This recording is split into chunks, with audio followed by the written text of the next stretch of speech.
വാർത്താ ചാനലുകളുടെ റേറ്റിംഗിൽ തുടർച്ചയായ മൂന്നാം ആഴ്ചയും ഒന്നാം സ്ഥാനം നിലനിർത്തുകയാണ് റിപ്പോർട്ടർ ടി വി. കഴിഞ്ഞ ആഴ്ചയിലെ നേട്ടത്തിന് സമാനമായി വ്യക്തമായ മേധാവിത്വം പുലർത്തിക്കൊണ്ട് തന്നെയാണ് റിപ്പോർട്ടർ ചാനൽ മുന്നേറുന്നത്. ചാനൽ റേറ്റിംഗ് ഏജൻസിയായ ബാർക്കിൻ്റെ പുതിയ കണക്കുകൾ പ്രകാരം കേരള യൂണിവേഴ്സ് വിഭാഗത്തിൽ റിപ്പോർട്ടർ ടി വിക്ക് 108.88 പോയിന്റ് ഉണ്ട്. റിപ്പോർട്ടർ പിന്നിൽ രണ്ടാം സ്ഥാനത്തേക്ക് തള്ളപ്പെട്ട ഏഷ്യാനെറ്റ് ന്യൂസിന് 97.26 പോയിന്റ് മാത്രമാണ് നേടാനായത്. മുൻ ആഴ്ചയിലേക്കാൾ 3 പോയിന്റ് വർദ്ധിപ്പിച്ചാണ് റിപ്പോർട്ടർ ഒന്നാം സ്ഥാനം ഇപ്പോൾ നിലനിർത്തിയിരിക്കുന്നത്. എന്നാൽ രണ്ടാം സ്ഥാനക്കാരായ ഏഷ്യാനെറ്റ് ന്യൂസിന് മുൻ ആഴ്ചയേക്കാൾ 1 പോയിന്റ് കുറയുകയാണ് ഉണ്ടായത്. ഒന്നാം സ്ഥാനത്തുള്ള റിപ്പോർട്ടറും രണ്ടാം സ്ഥാനത്തുള്ള ഏഷ്യാനെറ്റ് ന്യൂസും തമ്മിലുള്ള പോയിന്റ് വ്യത്യാസം 11 പോയിന്റായി കൂടുകയും ചെയ്തു. കഴിഞ്ഞ ആഴ്ച ഇരു ചാനലുകളും തമ്മിലുള്ള വ്യത്യാസം 8 പോയിന്റ് മാത്രമായിരുന്നു. വളരെ ആധികാരികമായ മേധാവിത്വം പുലർത്തിയാണ് റിപ്പോർട്ടർ മൂന്നാം ആഴ്ചയിലും ഒന്നാം സ്ഥാനം നിലനിർത്തിയത് എന്നത് ഇതിലൂടെ വ്യക്തമാണ്. മെയ് 16 മുതൽ 22 വരെയുള്ള ദിവസങ്ങളിലെ റേറ്റിംഗാണ് ബാർക്ക് പുറത്തുവിട്ടത്.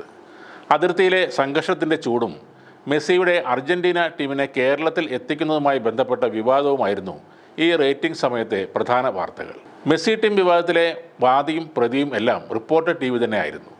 മെസ്സിയെയും സംഘത്തെയും കൊണ്ടുവരാൻ സ്പോൺസറായി രംഗത്തെത്തിയ റിപ്പോർട്ടർ പണം അടക്കാത്തത് കൊണ്ടാണ് ടീം എത്താത്തത് എന്ന് കായിക മന്ത്രി വി അബ്ദുറഹ്മാൻ്റെ പ്രതികരണമാണ് വിവാദത്തിന് ആരംഭം കൊടുത്തിയത്. ഇതിന് റിപ്പോർട്ടർ ടി വിയുടെ മുതലാളി ആൻഡോ അഗസ്റ്റിൻ വളരെ വികാരപരോശനായി ചാനലിലൂടെ മറുപടി നൽകാൻ എത്തിയിരുന്നു. ആ മറുപടി നൽകുന്നത് കാണാൻ വേണ്ടിയും നിരവധി പ്രേക്ഷകർ ചാനലിലേക്ക് എത്തി.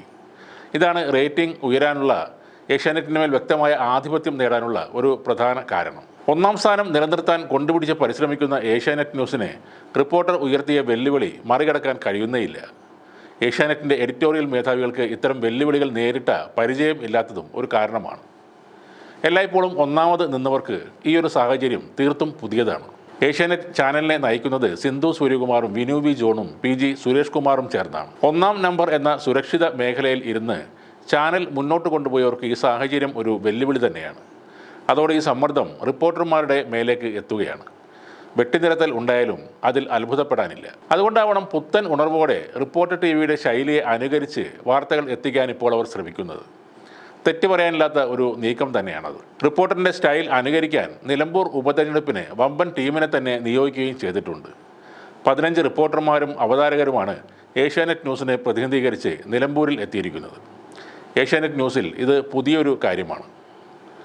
ഉണ്ണി ബാലകൃഷ്ണൻ രാജിവെച്ച ഒഴിവിൽ ജിമ്മി ജെയിംസിനെയോ അഭിലാഷ് മോഹനെയോ കൊണ്ടുവന്ന് ഒന്നാം സ്ഥാനം നിലനിർത്താനുള്ള ശ്രമത്തിലാണ് റിപ്പോർട്ടർ ടി വി. കടുക്കനിട്ടവൻ പോയാൽ കമ്മലിട്ടവൻ വരുമെന്ന് ചാനൽ മുതലാളി ആൻഡോ സാർ തന്നെ നേരത്തെ പറഞ്ഞിരുന്നു.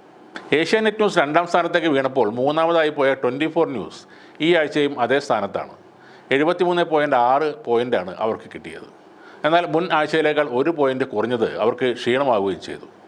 നഷ്ടപ്പെട്ട രണ്ടാം സ്ഥാനത്തേക്ക് എത്താൻ കഠിന പരിശ്രമം നടത്തുന്നതിനിടെയാണ് ഈ പോയിന്റ് ഇടിയുന്നത്. ഒന്നാം സ്ഥാനത്തുള്ള റിപ്പോർട്ടർ ടി വി 24 ന്യൂസ് കൊണ്ടുവന്ന മാറ്റങ്ങളെ അതേപടി അനുകരിച്ചാണ് മുന്നിലേക്ക് വന്നത്. സ്ക്രീൻ ഡിസൈനിങ് തുടങ്ങി വാർത്താ അവതരണത്തിൽ വരെ റിപ്പോർട്ടർ 24നെ അനുകരിക്കുകയായിരുന്നു.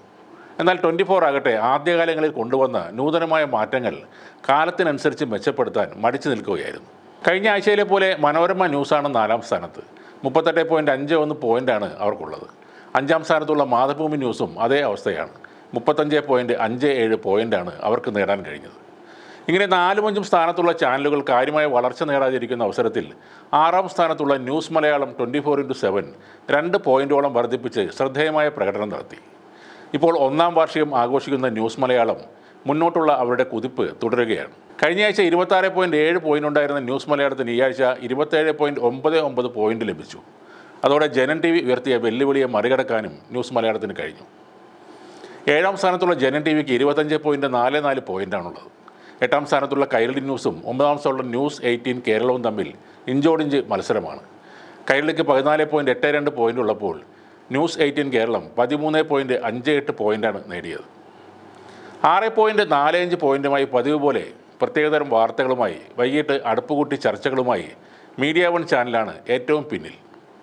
ഏറെക്കാലങ്ങളായി തങ്ങൾ കാത്തു സൂക്ഷിക്കുന്ന അവസാന സ്ഥാനം ഇത്തവണയും ആർക്കും വിട്ടുകൊടുക്കാൻ അവർ തയ്യാറായിട്ടില്ല. പിന്നോട്ടുള്ള യാത്ര മീഡിയ 1 തുടരുകയാണ്.